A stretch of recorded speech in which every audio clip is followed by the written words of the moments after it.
যে পবিত্র কোরআন, তার আয়াত, তার হাদিস, সেখানে কোনো জায়গায় লেখা নেই যে চোরেদের পক্ষে থাকতে হবে, চুরির পক্ষে থাকতে হবে। কিন্তু দুর্ভাগ্যজনক, একটা অংশের ইমামদেরকে ভুল বুঝিয়ে বা কোনো কিছুর বিনিময়ে, আমি জানি না, মমতা বন্দ্যোপাধ্যায় তাদের দিয়ে যা কোরআনে লেখা নেই, চোরেদের পাশে চোরেদেরকে ভোট দেওয়ার জন্য তারা অ্যাপ্লাই করছেন।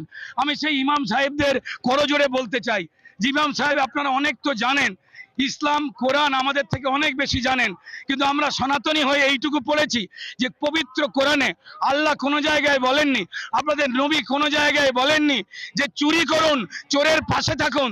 তাহলে ইমাম সাহেবরা আপনারা কেন এই লিফলেট বিলি করছেন? যারা হিন্দু মুসলমানের চাল ডাল চাকরি ঘর লুট করলো, আপনারা তাদেরকে ভোট দিতে বলছেন।